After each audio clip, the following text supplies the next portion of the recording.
Vidéo sur la famille interne.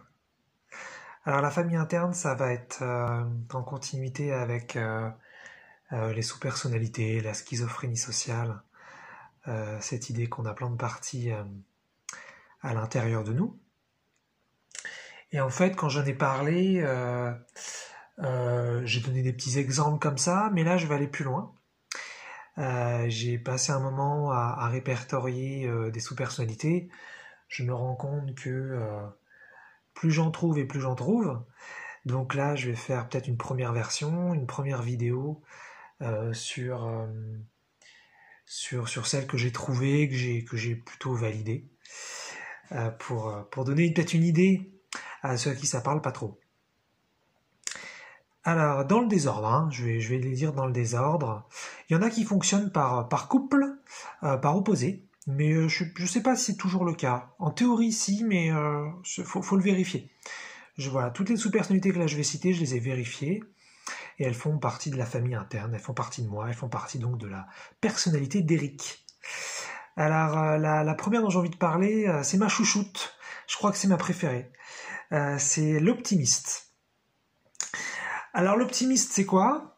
Les noms que je donne sont des noms que c'est simple, hein, c'est pas des noms où il faut chercher des significations. C'est dans les moments où c'est la merde, où il y a rien qui va, où il y a des problèmes insolubles. Elle regarde et elle fait ça va le faire. Je sens que c'est bon. Il y a rien à craindre. Oh là là, je l'adore celle-là, elle est fabuleuse. Elle est pas du tout rationnelle, mais quand elle est là, elle te sécurise, t'es rassuré, tout va bien, tu fais confiance, tu sais pas à quoi, hein, mais tu fais confiance. Elle est géniale, je l'adore. C'est vraiment ma chouchoute. Elle est trop mimi, elle est trop mimi. Vraiment, quand elle se présente, je suis comme un dingue. Je suis comme un dingue. Il y en a une autre qui est un petit peu donc opposée, qui fait pas bon de trop ménage avec elle. C'est celle que j'appelle l'inquiète ou la paniquante. Donc elle, dans une situation qui serait similaire, elle va être très très inquiète. Elle va dire oh là là c'est grave, oh là je suis dans la merde, oh là ça va pas du tout. Et parfois alors que il y a pas de souci, il y a rien, elle inquiète quand même. Non mais quand même il y a des soucis là, il faut quand même faire gaffe. Oh là là c'est emmerdant et tout et elle inquiète. Et ça c'est un truc que moi j'ai quasiment tout le temps. L'inquiète elle est là en fait tout le temps un petit peu en sous-jacence. Elle est cachée derrière un buisson. Et elle est un petit peu là tout le temps. Maintenant, la paniquante, ce qui est la même, hein, c'est la version plus développée de l'inquiète. Ça, en revanche, je l'ai quand même rarement. Mais voilà. Donc l'inquiète, j'ai du mal à faire la paix avec. J'ai du mal à concilier parce que bon, c'est pas très rigolo d'être inquiet. Mais voilà, celle-là, je l'ai bien repérée. Une autre que j'aime beaucoup, c'est la justicière. La justicière, mais c'est une ouf. Alors elle te fait la justice, mais un truc de dingue. Hein. Elle te prend une situation qui lui convient pas et elle t'argumente ça de façon mais nickel, avec une puissance colérique très très saine. C'est pas la colère à deux balles. Elle est fabuleuse. Je l'adore. Faut juste la tenir un petit peu en rêne parce que si je la laisse partir en cacahuète après 20 minutes d'argumentation au taquet, elle commence vraiment à devenir hyper négative et c'est une énergie qui devient incontrôlable. Mais à bon escient, je la trouve géniale. Elle a un côté protecteur, elle a un côté juste. Elle est vachement belle. Elle est très très très puissante et vraiment parfois elle m'impressionne grave. Je l'aime beaucoup. Une autre, c'est la fatiguée.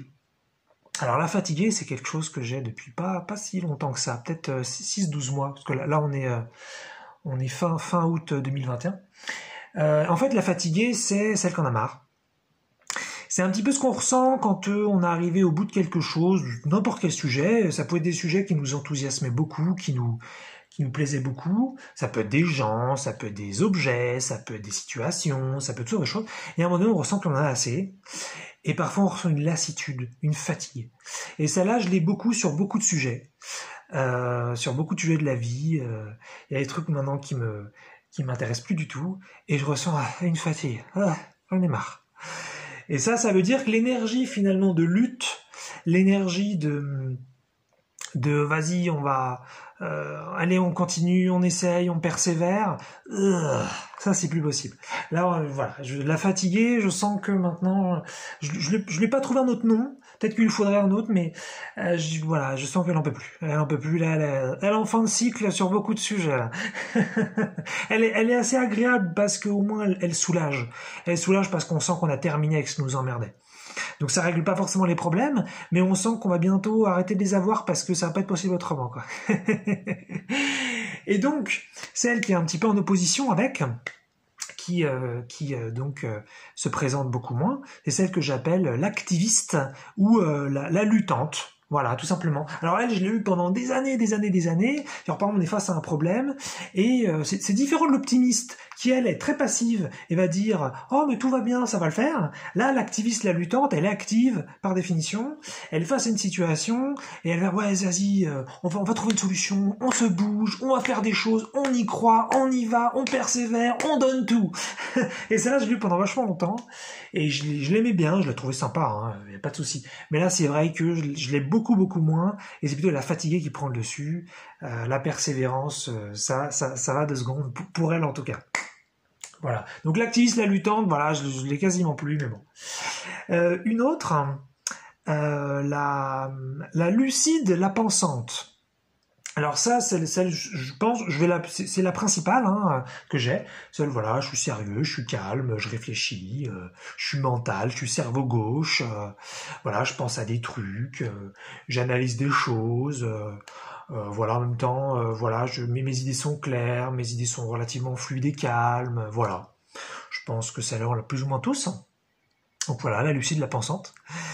Peut-être la numéro 1. Je sais pas trop. Une autre, la blagueuse. Donc celle-là, je pense qu'on l'a plus ou moins tous. Enfin, de toute façon, on les a sans doute tous, toutes.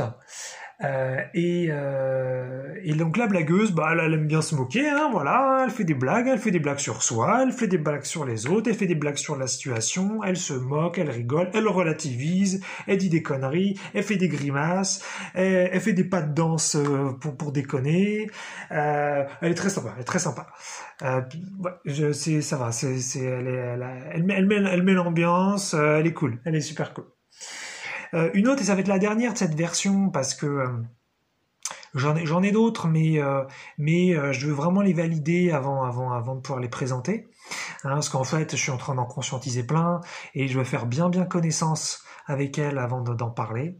Une autre très importante et beaucoup moins agréable, et ça, voilà, ça va être la dernière de la série, donc, c'est ce que j'appelle la honteuse, la culpabilisante, ou la pécheresse. Alors j'avais déjà parlé du péché aussi un petit peu.